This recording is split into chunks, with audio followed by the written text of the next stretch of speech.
Bwana Yesu asifiwe. Karibuni sana katika channel hii ya Binti Sayuni 50 ambapo wanashare neno la Mungu pamoja na shuhuda mbalimbali. Sasa na jinsi Bwana anavyonijalia. Na leo ni siku njema, namshukuru Mungu sana kwa kunipa nafasi ya kuendelea na series hii mpya ya Ujitambue. Na series hii ni muhimu sana. Na kabla sijaendelea, naomba nikuombe, kama bado hujasubscribe, naomba uchukue muda kusubscribe by click hapo palipoandikwa subscribe and weka iko kikengele ili kila video mpya inapotoka uwe wa kwanza kupewa notification. Share, wengine wapate kusikia, like ili iweze kuonekana na watu wengi, comment tuweze kujifunza kutoka kwako vile vile. Na Mungu akubariki sana. Kama nilivyosema, tunaendelea na series ya Ujitambue. Katika series hii, cha muhimu ni kwamba tunataka kujua sisi ni nani katika Kristo. Unajua, usipojua wewe ni nani katika jambo lolote lile, la kimwili la kiroho, moja, utashindwa kufikia kusudi la Mungu. Kwa sababu hujijui wewe ni nani. Unaweza ukafikiri mimi ni mwalimu, kumbe wewe ni daktari. Unaweza ukafikiri wewe ni kitu kingine chochote, kumbe sio hiko. Umeona? Pili, utaonewa. Yaani kuna mahali utaonewa tu kwa sababu wewe hujitambui wewe mwenyewe. Tatu, unakosa haki yako. Umeona? Nne, kingine utashindwa kuyafanya yale ambayo Mungu anataka uyafanye katika maisha haya ili uweze kupata reward uko mbele. Utakuwa ufikii viwango kwa sababu ya nini? Wewe umeshindwa kujitambua wewe ni nani. Ni maombi yangu katika hii series Mungu atatusaidia tuweze kujua sisi ni nani katika Kristo Yesu, afu tuchukue hizo nafasi kwa msaada wa Roho Mtakatifu. Sasa basi, leo tunaenda kuangalia kitu kingine muhimu. Wiki iliyopita tuliangalia kujitambua kama sisi nuru. Tukienda Ufunuo wa Yohana sura ya 5 mstari wa 10, neno la Mungu linasema ukawafanya kuwa ufalme na makuhani kwa Mungu. Makuhani wapi? Kwa Mungu. Ufalme wapi? Kwa Mungu. Kwa nini? Kwa sababu wapo wafalme kwa yule adui, wapo makuhani kwa yule adui. Anasema kwa Mungu wetu, kwa sababu kwa Mungu wengine sio wetu. Watu wanavyosemaga mimi sijui Mungu mmoja, jamani mimi wasikubaliani. Mungu sio mmoja.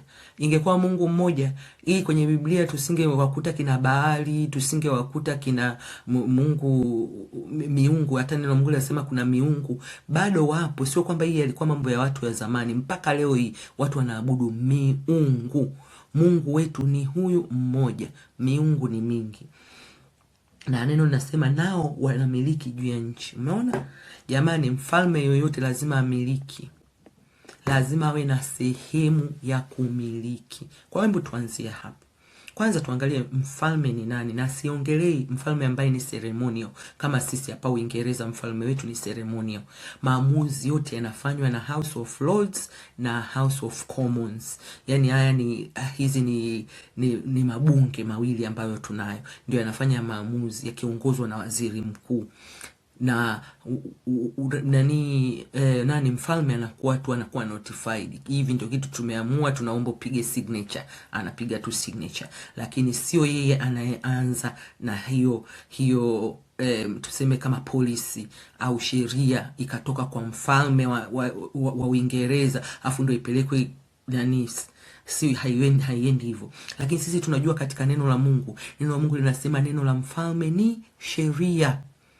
Yaani kiukweli kabisa, mahali ambapo pana mfalme, na mfano mzuri ni nchi ya Saudi Arabia. Mfalme wa Saudi Arabia ndio mfalme ambaye tunaweza tukasema na sisi tunatakiwa tuwe kama yule mfalme. Akisema ni sheria, akisema njoo unakuja, akisema kaa unakaa.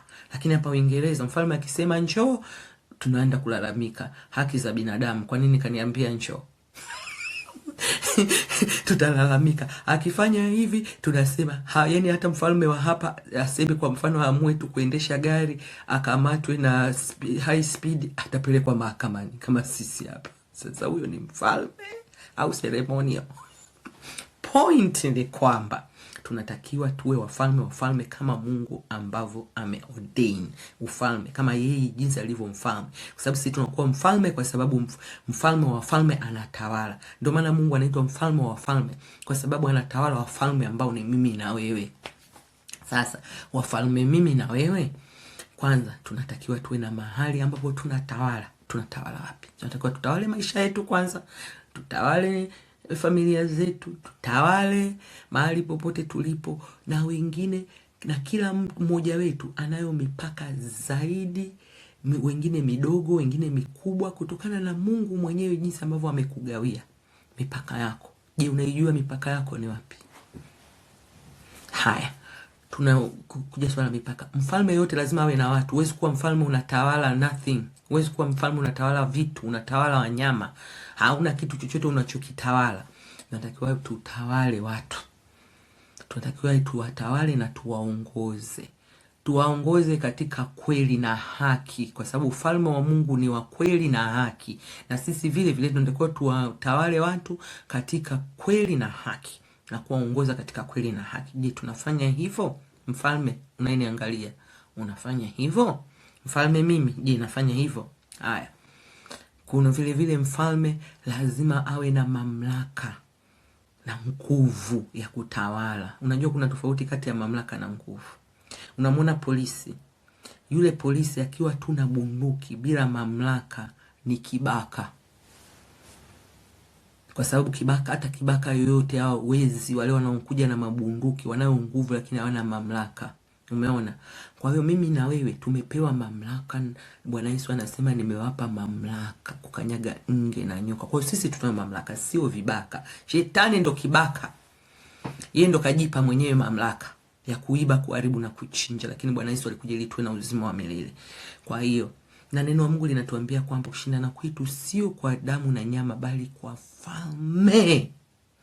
Sasa zile falme za giza zinashindana na sisi tusitawale. Wao unafikia kwa nini wana hawataki kutawaliwa, na sisi ndio tumepewa sasa mamlaka ya kutawala. Sasa tusipojua kwamba sisi tunapewa mamlaka ya kutawala, tutawaacha wenyewe watawale, kwa sababu watatushinda. Mtu yote ambaye anashindana na wewe, kwa sababu sio mimi nashindana na yeye. Kumbuka hicho. Ndio maana neno la Mungu linasema resist the devil and he shall flee. Yaani sisi kazi yetu sio kuanzisha ugomvi na shetani.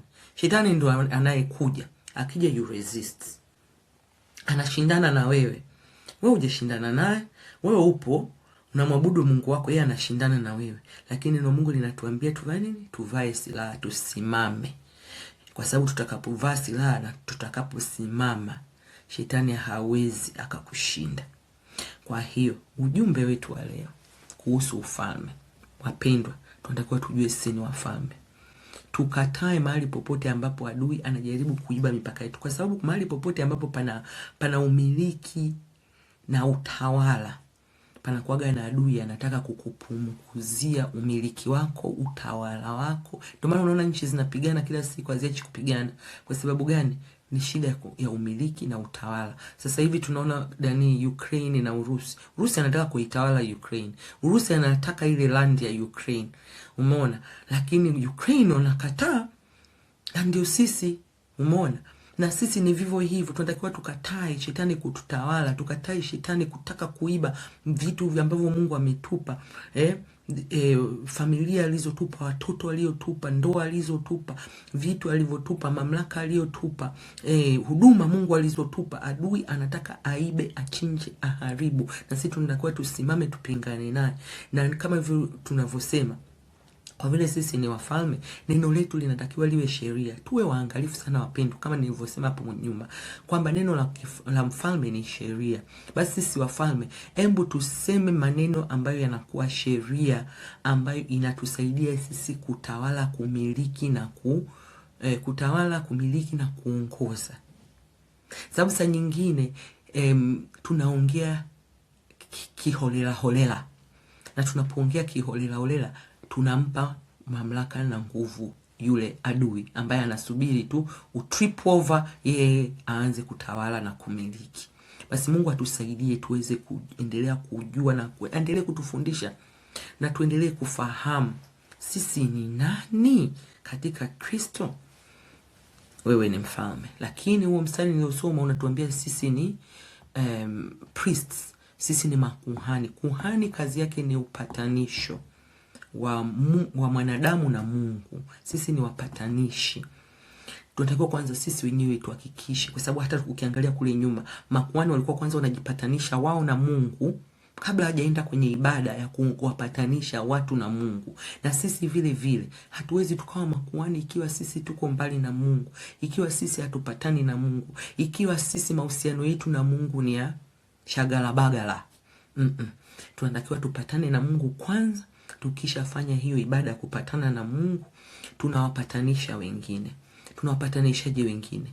Kwa kuwa tunawaombea wengine katika maombi yetu. Maombi yetu yasiwe tu kila saa mimi, I, me, myself. Na napozungumzia I, me, myself, sio lazima kwamba iwe mimi peke yangu. Naweza kuwa tu mimi naombea mimi, naombea familia yangu, naombea ndugu zangu, naombea watu ambao wananigusa wa karibu, ambao ninawaona na mahusiano nao. Yaani sitoki nje ya hapo. Bwana Yesu alituombea sisi wote katika, ukisoma Yohana 17, alituombea sisi wote kwamba sisi wote asiwepo hata mmoja ambaye atapotea, na aliomba tuwe na upendo na umoja kama Baba na Mwana na Roho Mtakatifu walivyo na upendo na umoja. Na sisi hivyo ni jukumu letu kuwaombea wengine, kuwapatanisha wengine, kuombea watu ambao bado hawajamjua Mungu. Neno la Mungu linatuambia ya kwamba ili kila mtu asipotee bali awe na uzima wa milele. Hiyo ndio moyo wa Mungu. Yaani ukitaka kugusa moyo wa Mungu, anza kuwaombea ambao hawamjui Mungu, ili na wao wasipotee, kwa sababu yani ile heartbeat ya Mungu ni kwamba mtu yoyote asipotee bali awe na uzima wa milele. Mtu yoyote asipotee bali awe na uzima wa milele. Kwa hiyo na sisi kama makuhani tunatakiwa tusimame katika sehemu yetu. Simama kwa ajili ya, ndio tunatakiwa tusimame kwa ajili ya familia yetu. Sisemi kwamba tusisimame, lakini vile vile ndo tupanue wigo. Ndo hapo naposema tunamiliki mpaka wapi. Saa nyingine tunaji squeeze kwa kumiliki tu maisha yetu na familia zetu.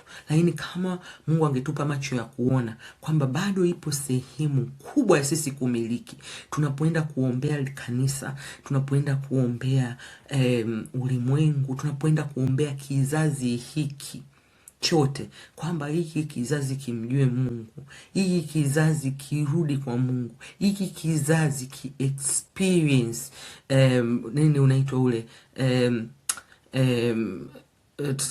yani ki experience nguvu ya Mungu, na kiweze kurudi nani, kizazi chote kirudi kwa Mungu. Na vile vile wakati naongea hii nimekumbushwa kusema hivi, mara nyingine tuna kama wafalme tunaongea sana, hiki kizazi kibaya, kizazi kimepotea, kizazi, badala ya kukiombea. Mungu atusaidie. Hata mimi I'm guilty of that. Mungu naomba unisamehe, nisaidie nitunze maneno yangu. Ndio maana tunaambiwa kila neno litahukumiwa. Mungu atusaidie. Tukiombea kizazi, tuombee watoto, tuombee familia, tuombee watu tusiojua, tuombee watumishi, tuwaombee watendakazi. Kuna watendakazi huko Russia, China, Saudi Arabia ambao wako katika hali ngumu sana, lakini sisi ndio ambao Mungu ametuweka tuweze kuwaombea kama wafalme na kama makuhani na kutawala nchi. Mungu awabariki sana, ninawapenda sana, na maombi yangu ni kwamba Mungu wa mbinguni ambaye ametuita sisi kuwa wafalme na makuhani wa Mungu wetu, tuweze kutawala katika nchi. Atuwezeshe tuweze kujua sisi ni nani, tuchukue nafasi yetu. Mahali popote ambapo Mungu amekuweka, uweze kuchukua nafasi yako. Mahali popote penye mipaka, uende kwenye mipaka yako yote. Adui asiweze kuiba mipaka yako, adui asiweze kukudanganya kukuambia hapa inatosha. Uende sawa sawa na jinsi ambavyo Mungu amekupa. Mipaka Mungu aliyokupa ukaitawale, ukamiliki. Watu Mungu aliyokupa ukatawale, ukamiliki. Katika Isaya kuna mstari unasema taifa lote litakalokataa kukutumikia likakatiliwe mbali, na ndivyo hiwe kwako. Atakayekataa kutumikia wewe kama mfalme akatiliwe mbali katika jina la Yesu Kristo. Ninaomba na kushukuru. Tukutane tena wakati mwingine. Ninakuomba tena, kama bado hujasubscribe, share, like and comment. Mungu wa mbinguni akubariki sana, wewe mfalme na kuhani wa Bwana. Amen.